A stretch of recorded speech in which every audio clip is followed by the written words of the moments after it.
Намалување на акцизите и трошоците за транспорт е следна владина мерка доколку продолжи растот на цените на горивата. Најави денеска премиерот Христијан Мицкоски. Па се разбира дека следна мерка после овие 2 недели доколку продолжи растот на берзите ќе биде намалување на акцизите и нормално намалување на маржата, односно цената на складиштење,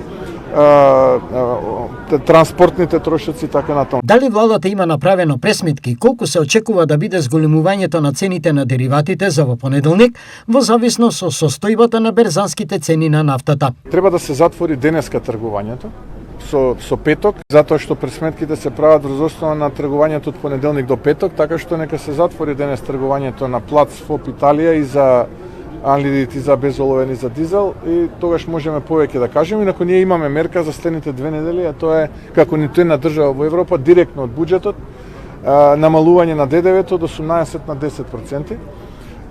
Така што ќе следиме и понатаму состојбата и врз основа на тоа во периодот кој што следи ќе интервенира. Што во случај ако цените на прехранбените производи продолжат и понатаму да раснат, наспроти владините препораки трговците да не го прават тоа? Мицкоски со одговор. 30 тима од Државниот пазарен инспекторат се на терен и повторно тука од страна на опозицијата манипулираат.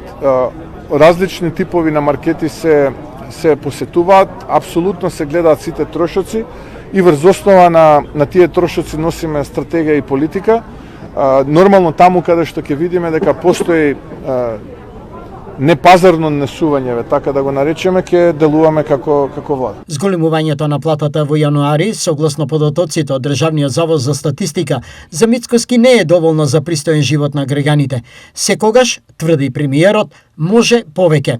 Апсолутно секогаш радува податокот кога продолжува трендот на раст на платата, вклучително и во месец јануари, она што го кажа и го објави статистика, дали е тоа доволно, не секогаш треба повеќе и ќе се трудиме како влада да имаме што помали трошоци за живот, односно инфлација, што повисоки примања кај вработените.